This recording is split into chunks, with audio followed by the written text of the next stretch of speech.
The Cincinnati Bengals have a top 5 offense in 2024, but how much of that is just Joe Burrow, Jamar Chase, and T. Higgins being really good at their jobs? Let's break it down.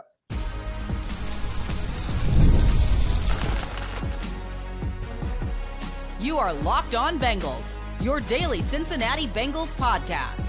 Part of the Locked On Podcast Network, your team every day. What up, Bengals fans, and welcome to another episode of the Locked On Bengals podcast. I'm your host, Jake Liscow. I'm joined today by Mike Santagata. We're going to get into some X's and O's, what's going on with the Bengals offense. Tomorrow, it'll be the defense's turn here on the Locked On Bengals podcast during the bye week, taking a look at what's going on, what's going wrong with this team at the bye this year. This episode brought to you by Game Time, where you can download the Game Time app. Use code LOCKEDONNFL. You'll save $20 on your first purchase of tickets.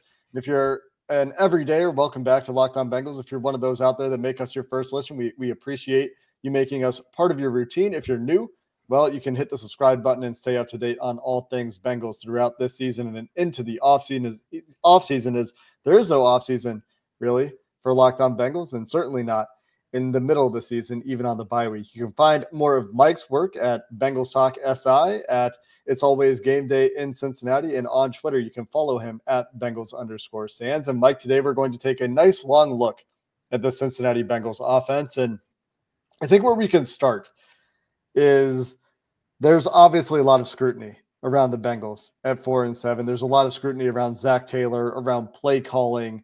I tweeted some stats yesterday about how much they are not using screens, for example, and some of the replies to that tweet suggested that they were still doing it too much for the liking of fans. They actually called the least screens in the NFL, according to PFF charting. So there's obviously a lot of criticism around this Bengals offense right now, which leads the league in passing yards per game, is near the bottom of the league in rushing yards per game, is a top 6 or so offense in points per game.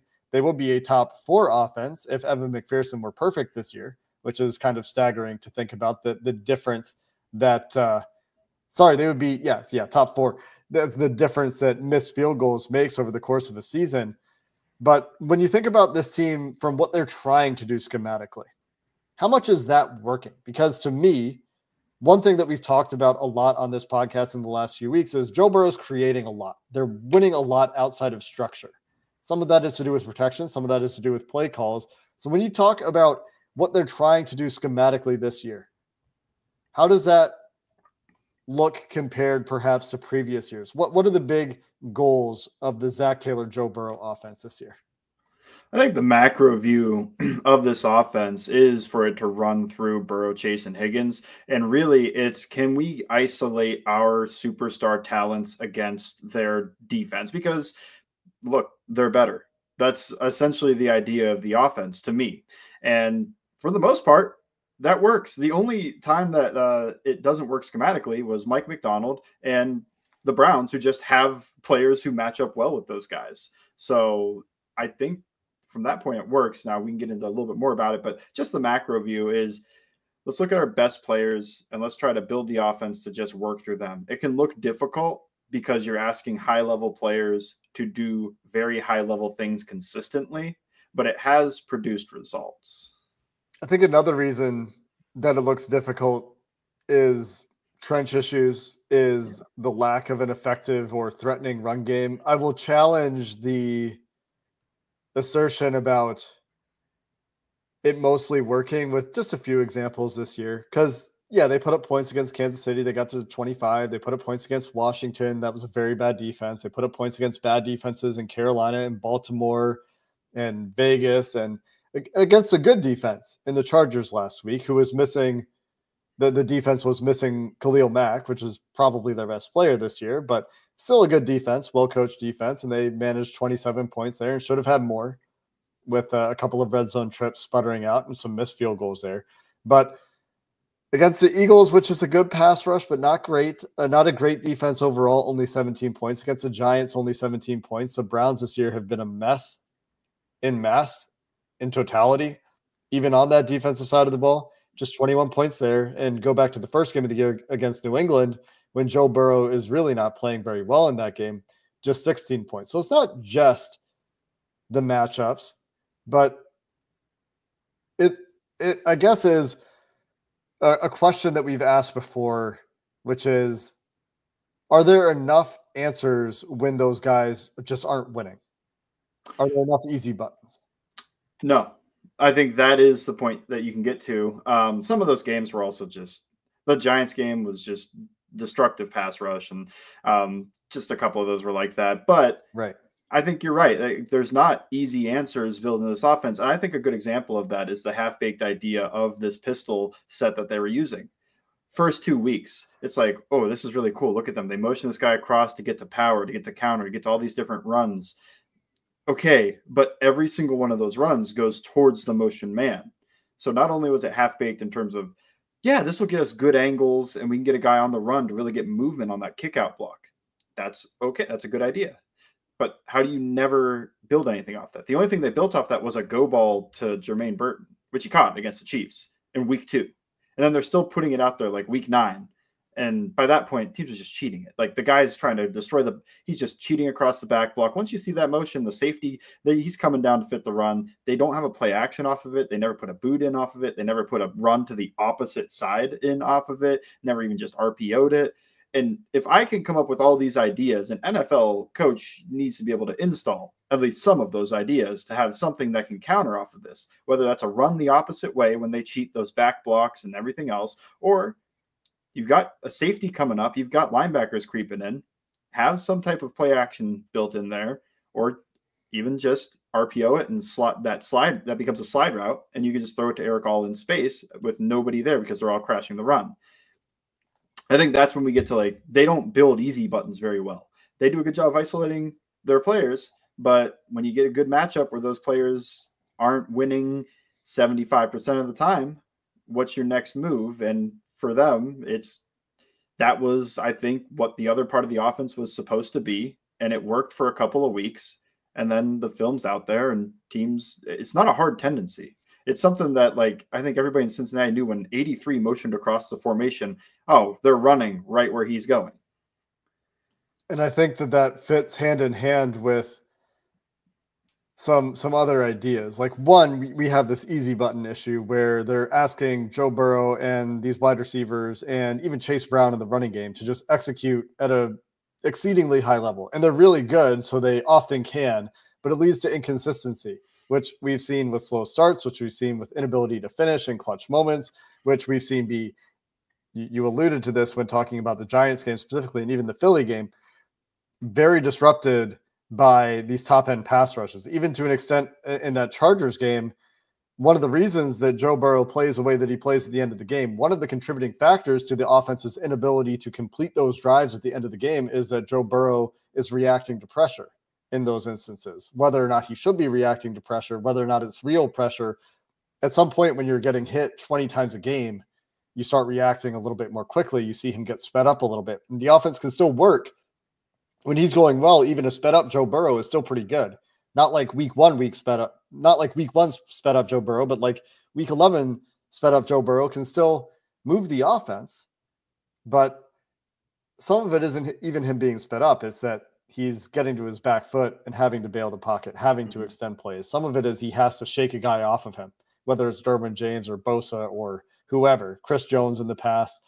And we've seen that from this team. We've seen the inability for this team to get things going in the run game. Maybe if they could run the ball a little bit more consistently, they'd feel more confident building play action off it. Maybe not. They use more play action this year, yes, but it's like 4% more than Joe Burrow's last full season. They're using screens at the lowest rate in the NFL. These are some things that could be considered easy buttons as well. And those aren't just big parts of the offense right now. So how much of that is the offensive line? I wonder, although play action could hypothetically help the offensive line in some ways, in many ways, really slow down the pass rush, make them think about the run. But the offensive line, with the injuries they've sustained this year, especially with the play they've gotten from the interior, maybe what we need to talk about next, Mike. So let's talk about the impact of the offensive line in terms of how that changes what they're trying to do within structure and how that may be holding this offense's schematic plans back. We'll do that coming up next. This episode of Locked On Bengals is sponsored by BetterHelp. This month is all about gratitude, and along with whoever's important to you in your life that you're thankful for as we get into this holiday season, there are some other people that we don't think enough. And maybe the most important of those is ourselves. Sometimes it's hard to remind ourselves that we are trying our best to make sense of everything. And in a crazy world, that sometimes isn't easy. So here's a reminder to send some thanks to the people in your life, including yourself. BetterHelp is a great way to start therapy and a great way to put that self-gratitude at the top of your priority list as we get into this holiday season. So if you're interested in trying therapy, you can give BetterHelp a try. It's entirely online, designed to be convenient, flexible, and suited to your schedule. You just fill out a brief questionnaire to get started. You'll be matched with a licensed therapist. You can switch at any time if your therapist isn't working out for no additional charge. You can let the gratitude flow this holiday season with BetterHelp. You can check it out at betterhelp.com/lockedon today to get 10% off your first month. That's BetterHelp, HELP.com/lockedon. We're also sponsored today by Game Time, where it is easier than ever to buy tickets to any event, not just sports. Maybe it's concerts or shows. They have a new feature called Game Time Picks that makes getting tickets to any of these events, these live events where you can feel the energy in person, even easier. They filter out all the fluff with Game Time Picks to show you only the best deals on the best seats, so you don't have to waste time searching through thousands of tickets. They have tons of great features, does Game Time, to make buying tickets easier. There's no hidden fees. You'll see all-in pricing, so you don't get those surprise fees at checkout. You get those panoramic views from your seats, so you know exactly what you'll be seeing when you're in the stadium. And you've got the lowest price guarantee with Game Time. So you can take the guesswork out of buying tickets with Game Time Picks. All you have to do is download the Game Time app, create an account, and use code LOCKEDONNFL for $20 off your first purchase. Terms apply. Again, you'll create an account and use code LOCKEDONNFL, LOCKEDON NFL for $20 off your first purchase of tickets. Download Game Time today. What time is it? Game Time. Mike, let's talk offensive line issues. Let's just go really big picture here. In your estimation, how much blame in terms of the offense needing to run through creation mode, off script mode, outside of structure stuff, how much of the run game being one of the worst in the NFL comes down to offensive line issues? I don't know if I can put percentage, but a lot. I think a majority. Yeah, like, I don't know, 70%. Like, it's quite a bit, right? You're watching. So your best player is hurt, and he's been hurt for the past few weeks, and that's just best all-around player. Your second best player is either a rookie right tackle who is a baby deer in the run game, or a center who doesn't really do the things that are super valuable for centers. He does stuff that's important. He's very smart. He passes stunts. You know, he sees blitzes. He makes adjustments. He's a okay pass protector, but like the real difference-making centers are the run blockers. That's why Jason Kelce is going to be a Hall of Famer. It wasn't his pass protection that did it for him. It's these guys, because your center doesn't really get tested that much in pass protection. A lot of times he's just giving help, four-man rush, and he is double teaming. So when your run game, your best run blocker is actually the left guard, and he picks up a holding penalty every other week that it takes away an explosive run. Who do you point to on this offensive line right now that is a plus player that's playing right now? Because I think Orlando Brown's a plus player. Does anybody else like a true plus player on this offensive line? No. Yeah, I mean, it's Orlando Brown, who's was having a great season before the injury came along. There was and is, I think, still promise with Amarius Mims. I still am excited for the future there. He's been totally fine for a rookie tackle. It's hard to be a rookie tackle. He's a young player without much experience, right? And he's been fine. There are issues to fix there, but like then you get to the interior. And while Ted Karras does a lot in terms of helping the teams have protection, in terms of leadership ability, in terms of all the pass protection things that you're talking about, that he does at a totally fine level. In fact, if you look at PFF pass blocking grades for centers, Ted Karras ranks third in the NFL, and PFF, whatever that means to you. But then you look at overall grades, and Ted Karras ranks 26, because as you're pointing out, the run blocking ability is important for a center. And where you're talking about, your best run blocker might be Cordell Volson. Well, there's all those issues that go along with him in the run blocking part of the game, in addition to the pass blocking woes and the stunt issues that we seem to see consistently on that side. And then Alex Kappa just seems to be sapped from injuries that he's dealt with, and some of that power that he had and the anchor ability and some of the athleticism that was already limited in the first place with him looks to be an issue this year. So how often when you look at a play, do you see, oh yeah, well, if Joe Burrow could have hung in the pocket, obviously the play call worked, but he didn't get to stand in there and read it out. Is that like a pretty frequent occurrence when you're watching the passing offense? Yeah. And I think a great example of this is that long touchdown to Jamar Chase. I thought Chase was open, like on the first window of that dig against the Ravens, but there's a guy right in front of Burrow, so he has to avoid him. And now it becomes, is it an out of structure play to hit the second window on the dig? I don't know. It sure looks like it because he's running. It is. It is. I'll answer that question. Yeah, but to me but it worked. Like the play worked, and it worked to the same guy, and it worked to the same result. But it becomes an out of structure play because this offensive line couldn't handle the Baltimore pass rush. It's tough because I think that also fits in, like you mentioned or alluded to, the missed touchdown to Jamar Chase. That comes because Burrow's hitting the back of his drop and letting that rip to the in route. Like, I don't have time to hang on an alert when I know like this in route's gonna be open, move the drive, and let's keep rolling. It is what it is. Like it's I don't think it should be that way. I think there's ways to you need to get a better offensive line. And this offensive line did perform better with Orlando Brown too. So I think like the last 2 weeks sometimes look like get into our memory a little bit too much. Just maybe the last 3 weeks, whatever. I think especially these last 2 weeks where he's shaking off sacks left and right and center. I think that gets into our mind, but like it's really these last 2 weeks where he's like sped up and he like back foot hits. If his guy's not open, he's creating. And that comes from having nobody on this offensive line that's able to pass protect when you throw in Cody Ford in there as well. I think Amarius Mims is a fine pass protector and Ted Karras is a fine pass protector. The guards lead the league in pressures. They're number 1 and number 2. So that's not ideal, but, and stunt work is always an issue. And how long have we been talking about forever this team and issues with picking up stunts? And that's where the conversation with Frank Pollock was yesterday. Like there are these consistent issues with the offensive line, and maybe some of it is talent and some of it is having the guys that he wants, but there are also these consistent issues that we've seen year over year. And I also question the scheme fit. We get into the running game here. By the way, one stat before we transition to the running game. Cody Ford has 218 pass blocking snaps this year. Orlando Brown has 276 pass blocking snaps this year. I didn't realize Cody Ford was that close to Orlando Brown in terms of snap count and how much Cody Ford has played this year. But Cody Ford has given up 24 pressures on 218 pass blocking snaps. That's more than 10% of the time he's giving up a pressure according to PFF charting. Orlando Brown gave up 8 pressures on 280 pass blocking reps. The difference there at left tackle and the ripple effect there for the rest of the line is definitely a factor here. It's not an excuse for the team at large. I would say they've gotten around bad offensive line play before. I'd say they largely have mitigated it this year, but that's mostly Joe Burrow hero ball. Cody Ford has been bad, but that's obvious. Let's talk about the run game and the impact there on the rest of the offense, because I'm curious to get your perspective on how much of an opportunity there is in the run game.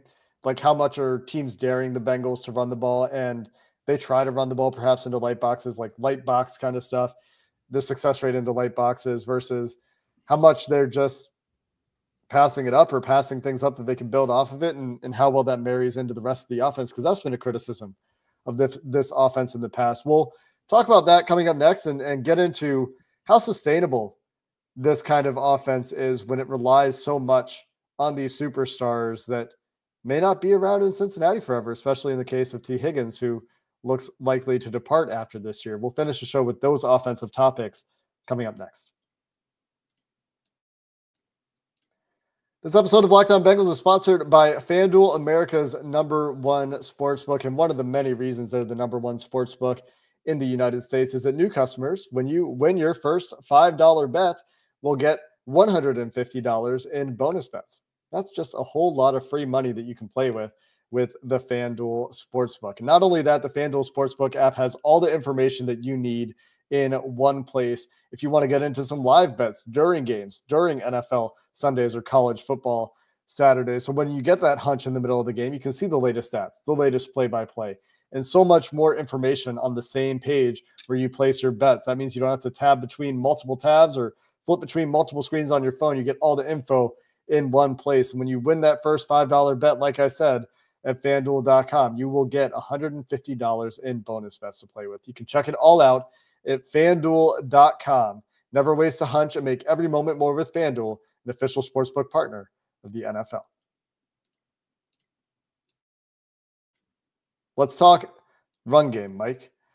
Big issue for this offense that, like I said, leads the NFL in passing yards per game, near the bottom of the NFL in rushing yards per game, just from the basic stats. You look at success rate, you look at EPA per play, they're telling the same story.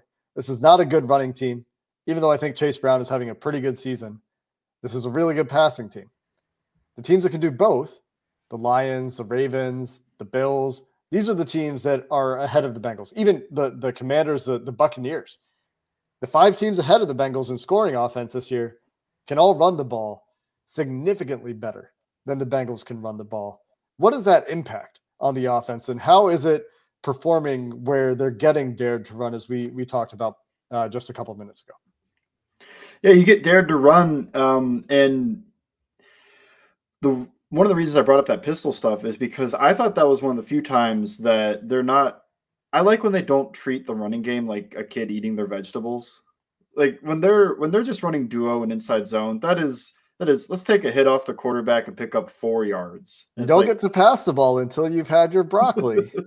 Exactly. It's like, okay, no, 2nd and 6. Oh boy. That's like the ceiling of it is like 7 yards probably. We saw in 2022 where they were the king of 5 to 7 yards on these good runs. Never an explosive.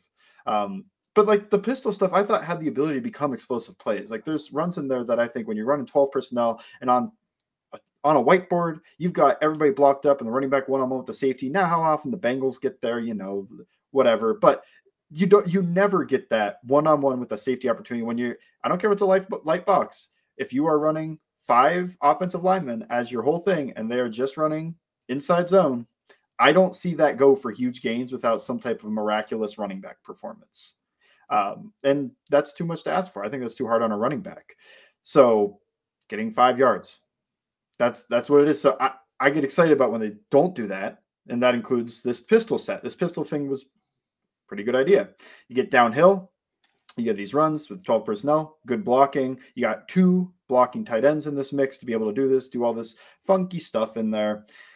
And they never treated it like it could be more than eating your vegetables. They just kept going like, yeah, that was a good run. Okay, so should we build something off of that? And it could be pass plays that you could build off of it that keep defenses honest, because it was the biggest one. The biggest time it happened to me was I watched the Eagles cheat the back block like crazy. You can't, and yeah, Karras needs to make a better block. A back block is when a center is going to block back and protect against the gap that the pulling guard is vacating. He's running over, and instead of that guy caring whatsoever about this could be something, blah, blah, blah, he's just cheating right over top of it. Like there's no thought in his mind that this could be anything other than a run that way. And you just got to have some type of answer for that. When teams are cheating it like that, you have to have an answer, because there's explosive plays left on the table in the ground and air when you're giving those type of opportunities to the defense, allowing them to do that. So I think they run okay against light boxes. It's never something with a ceiling, but like can they pick up 4 yards against a 5-man box? Yeah. Can they pick up 15? No, not usually. Not often. Yeah. Maybe if Chase Brown can turn some of those into bigger plays, but like you said, he's not perfect for one, and two, it's really hard. And this isn't Saquon Barkley. This isn't whatever name whoever the best running back in the NFL. I actually don't know who's the best running back in the NFL. Probably Barkley. That's why I went to Barkley. That's what came to mind. That backwards hurdle lives in my mind on repeat sometimes. But despite how good he is as a runner, like it's just tough sledding in there, man. Like he's dealing with guys unblocked. The receivers aren't necessarily winning in the running game either. And you lose Eric All, it kind of changes your offense in a big way. And despite that, they did actually run the ball, I thought, pretty well against the Chargers. There was quite a few runs that got stuffed, but I thought, and there's one particularly bad read from Chase Brown, unfortunately, late in the fourth quarter there. But I thought Chase Brown largely was pretty good in that game, like making guys miss, getting downhill quickly, using that speed and explosiveness, and then getting off tackles too. But it's just very hard to continue to run into brick walls. And Chase Brown has done a lot of running full speed into brick walls this year, which is unpleasant to see. And like you said, that takes away opportunities elsewhere. And you're talking about not having things built off of tendencies where you're seeing defenses cheat. And that takes me to this issue of getting out coached at times. And this, to be fair, in the passing game at least, has appeared to happen less as the season's gone on. But for the first 6, 7, 8 weeks of the year, I felt like we were getting a lot of instances of calling plays into the teeth of coverages, especially some of their quick game stuff where teams were sitting on it. That initial 1-2 read wasn't there for Burrow, leads to a lot of checkdowns, leads to some hits, leads to some sacks. And there were these tendencies of getting out coached in a couple of ways in that sense, from either a play calling perspective or from a design perspective. And then, you think about that. Some of this happens when T. Higgins is missing. And so much of this offense is like, okay, we got some studs out there. Those guys can win. Well, what happens when you don't have the studs? And we've still seen them produce in some games without T. Higgins this year. T. Higgins has missed a lot of time.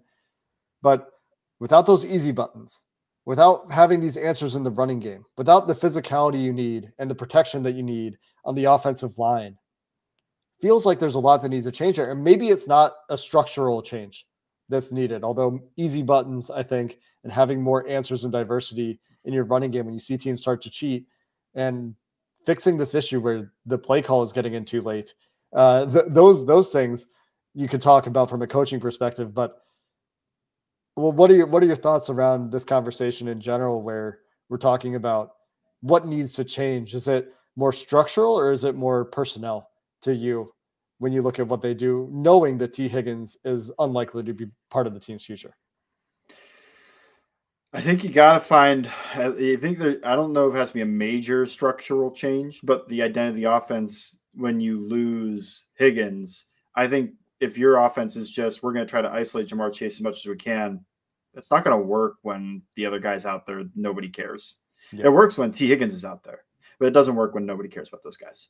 And I think a good example of what happens sometimes with their quick game, because they use quick game almost like the run game sometimes, where the run game's so bad. I can think the great example is the Ravens game, the first Ravens game.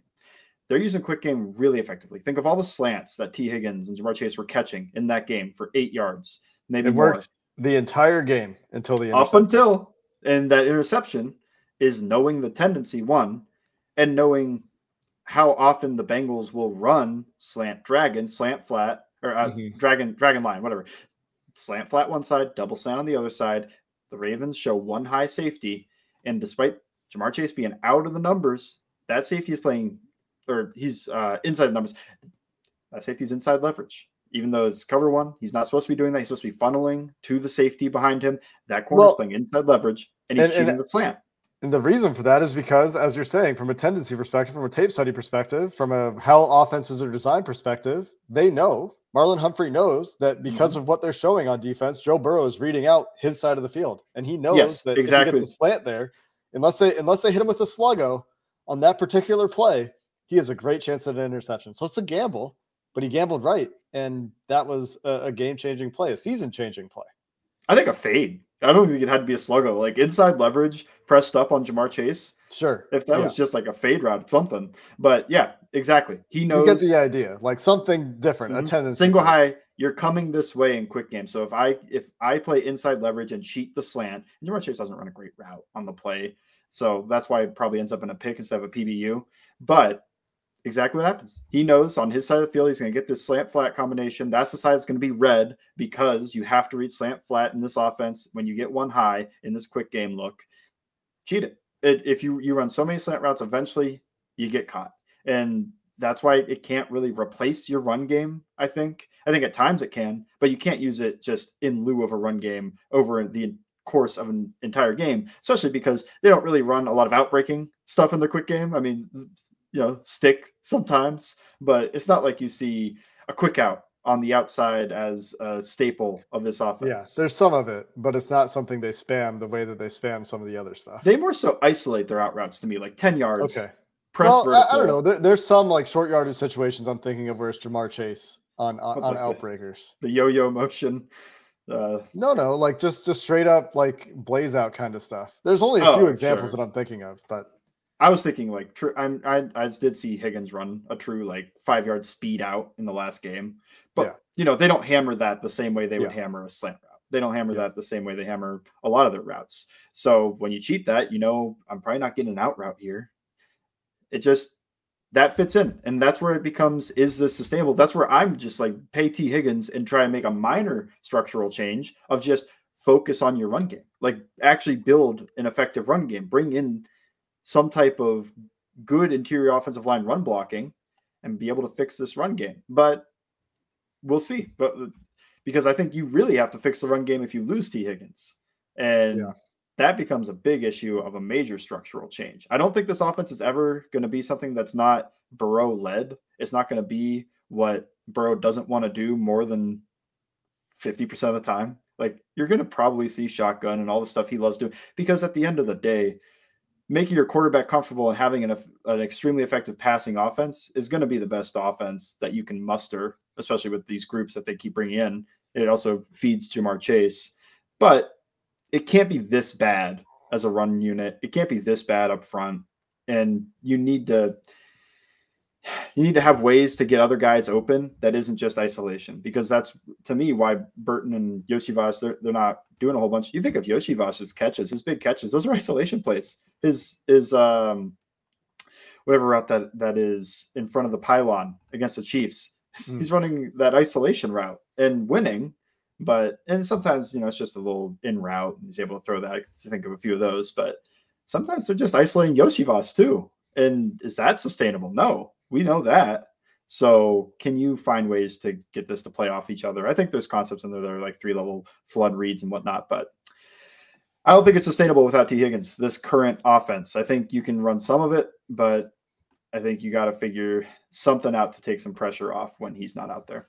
And even when he is, which is not necessarily a whole lot of time left, the lack of the easy buttons, the lack of some of the answers in the run game where they're too predictable, and the protection issues just make it look really hard. But when you have a quarterback like Joe Burrow, there's also nothing inherently wrong with building around Joe Burrow. They should be doing that because he's really good, and Jamar's really good, and T's really good. So you understand why they've structured it the way they've structured it this year. But if they lose T, as you're talking about a big overhaul necessarily to keep this offense going. And then the question is, if they have to make this big commitment to the run game and change their style on the interior offensive line and get different players there and get under center more, then you have to worry about, to me, I'm worried about anyway, the marriage of those run game concepts with the pass game concepts. Because like you're talking about the pistol, that's another piece that seems to be lacking this year, from easy buttons to marriage of run game and pass game to some of these tendencies that they have that have bitten them. Not to mention, the pressure issues and the performance issues and pass protection and the stunt issues. There's a lot to fix structurally. And then there's some stuff that you can fix from a personnel perspective, and some stuff that like maybe you don't really necessarily need to fix because it is working, and you don't want to make these radical changes to something that is working at a high level.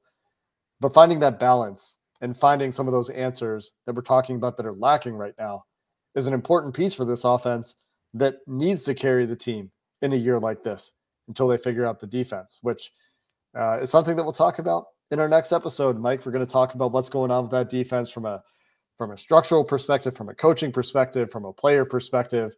That will be next time here on Locked On Bengals. Until then, again, you can find Mike on It's Always Game Day in Cincinnati on Twitter at Bengals_Sands. Thanks for listening to this episode of the Locked On Bengals podcast. Hoo day, and have a good one.